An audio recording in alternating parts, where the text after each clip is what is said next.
huyu mama mheshimiwa, yale madharau aliyofanyiwa, ameshikwa matiti na mwanamke mwenzake askari, amemweka makucha huku, nikaka nikashindwa huyu ni lesbian au ni kitu gani huyu mama. Na nilipomuuliza kwa nini unafanya mwanamke mwenzako kama hivyo, huyo mama ananiambia haijatosha, utapata zaidi. Ni serikali gani kutoka nayo?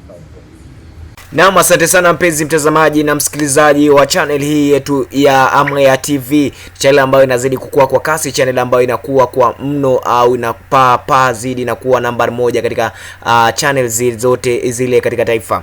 Ni channel ambayo inazidi kukufahamisha. Hii leo tunaona kwamba seneta wa Kilifi ambaye ni Stewart Madzayo ameweza kuwashtumu vikali maafisa wa polisi ambao waliweza kuwakamata hii leo katika majengo yao ya ofisi zao pale maeneo ya KCC, akisema kwamba hili ni jambo ambalo linakiuka haki zao kama wakilishi au viongozi kutoka maeneo mbalimbali, huku akisema kwamba hili ni swala ambalo lafaa kuingiliwa kati na kuwaomba maafisa wale wa polisi waweze kufunzwa katika shule zao zile za kipolisi, wakiomba kwamba hili ni swala ambalo lafaa kuliangalia kikatiba, kwamba hawafai kushikwa wakiwa maeneo yao ya ofisi, kwa sababu pale ambapo walikuwa ni maeneo yao ya ofisi ambapo wanafaa kutekeleza au kutekeleza majukumu yao pasi na uoga au pasi na kuweza kutishiwa, huku pia vile wakizungumzia swala la kupelekwa katika mahakama ile ya pale maeneo ambao tunasema ni Kahawa. Ni koti ambayo ipo Kamiti, na pale Kamiti inajulikana tu wazi kwamba ile koti huwa sana inashughulikia tu visa au cases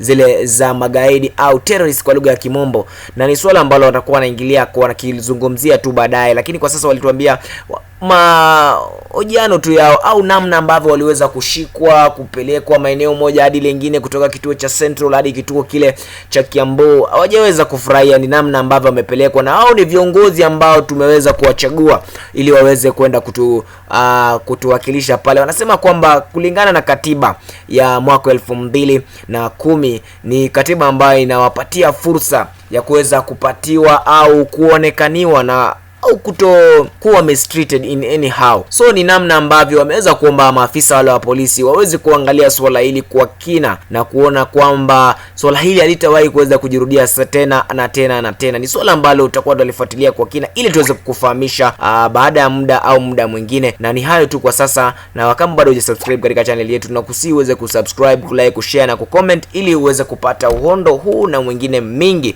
kama tunavyokupakulia kutoka maeneo haya yetu hapa. Mahali kidogo pawe wazi, pengine hapa kutajwa. Maandamano yako katika katiba. Sisi tulichaguliwa na wananchi, tukachaguliwa mrengo wa upinzani ili tuangalie na kucheck balances ambazo serikali inatakana kufuatiliza kulingana na miundo msingi. Sisi hatukuwa tunapiga kelele, wala sisi si wenda wazimu. Tulikuwa tunapeleka vilio vya wananchi kama wenzangu vile ambavyo wamesema. Na matatizo ambayo yamezungumzwa na Mheshimiwa Amina hapa hayamkuti mtu wa opposition peke yake. Matatizo haya hata wale ambao walikuwa wanatumika kuitwa mahustlers pia hao wanateseka. Makosa ambayo kwamba yanaendelezwa na serikali hii, hatutanyamaza. Ile haki hatuioni.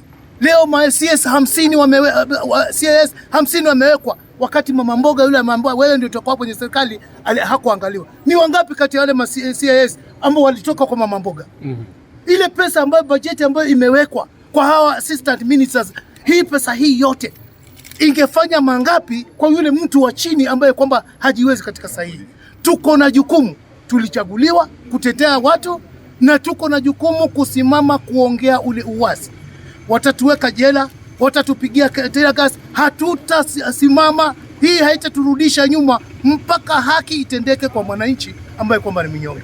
Hilo lazima lieleweke. Asante sana. Mbona tunaona wabunge wengine hamko pamoja na wao na mlichaguliwa pamoja?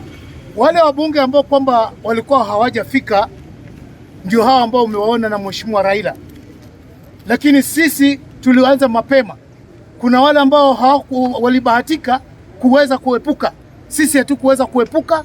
Sasa ile tunajaribu kuwapatia sense, ndio wakati huo huyu mama Mheshimiwa yale madharau aliyofanyiwa. Ameshikwa matiti na mwanamke mwenzake askari, amemweka makucha huku, nikashindwa huyu ni lesbian au ni kitu gani huyu mama? Na nilipomuuliza kwa nini unafanya mwanamke mwenzako kama hivyo, huyo mama ananiambia haijatosha, utapata zaidi. Ni serikali gani hii kutoka nayo? But I want us to understand that places don't make people. It is people that make places. Kenya will never make us. It is up to us to make Kenya. It is the Americans that made America. It is the Japanese that made Japan. It is up to you and me, the young people, to join hands with our leaders and make sure we bring the change that we need in this country. It is up to us to make this country. So let's come out. Asante sana. George Yogo, Kajiado North.